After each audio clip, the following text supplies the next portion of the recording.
chance to talk to the coaches, kind of just took a leap of faith. I knew from the resume they had, like, something was going to shake. A lot of things were going to go down, but I would say I was first. It was a pretty fast situation for me, actually. I went into the portal and, like, school was going to start for a lot of places, like, in a couple days. So I had to make a decision pretty fast. I had people reaching out to me. But I just had to, again, make a leap of faith because there wasn't much I could do. I didn't take any visits. I didn't do anything like that. Yeah, just had to go with it. Can you talk about just how accelerated that is? Like the recruiting process, you have plenty of time to visit, to have all these conversations. What did you know? How many chats did you get to have with Lincoln? Like, what were kind of the things that had the boxes you had to check? Okay, so for the biggest difference, I would say from like high school is, like, in high school I was saying my parents would help me out a lot. I was still like a kid at the time, so I wasn't really doing a lot of research on my own.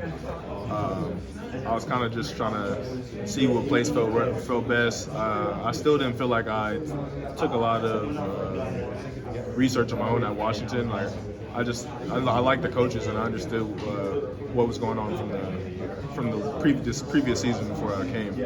But this situation with how accelerated it was and how many days I didn't have that many days, I had to do all the research. I had to watch games and see things from my own eyes because coaches are going to tell you their highlights and things like that. But talking to Coach Simmons and Dante and Coach Riley, they were showing me like what they were able to do and who they were able to do it with. So I thought it was the best situation to do my own research as well.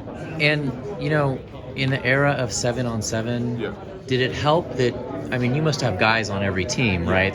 Were you able to kind of reach out to maybe Oklahoma guys or USC guys who are currently on the team? Did anybody help you in that way? I mean, like, I went to high school at Kyle Ford, so I talked to him. I mean, I barely talked to him a little bit, but like I said, I wanted to make the decision off of the research I did, not off of like a field kind of thing. But I didn't really talk to a lot of players. It was mostly coaches that reached out to me, seeing what opportunities I had. And Coach Simmons says that he still thinks there's some work to do for your group in terms of physicality. How much of that is part of your game, and how do you grade the group in terms of getting better that way? I feel like everyone needs to get, we can always get better physically. I would say we're all getting better as well from the spring. But you always can get faster, bigger, stronger, and I think we need to play a little bit more of an edge, but which I feel like we were capable of doing since the spring. But yeah, I would say we come a long way. And are you moving around in terms of the playbook and spots, or have you found kind of a home maybe? I've still been moving around a bunch, trying to just learn everything, be available that way. But yeah. And just the last thing, as a veteran guy, this whole NIL thing has come while you were in college. You're kind of living through it right now. Number one, where do you see it going eventually? And what should it be? Do you think you guys should be paid almost as professionals based on the money that you raise, or do you want there to be some kind of barrier that makes you guys amateurs? I mean, I feel like, it's going to be a double-edged sword. It's always nice to pay people for, bringing revenue to the school and things like that. But I think a lot of things, when you do things like that with no parameters, it could get blown out of proportion. And, there could be some tampering, things like that could go. I mean, I personally, as a player, think it's nice. But I do think parameters would probably be best to have so that schools, because there's certain schools that are going to have more money or have more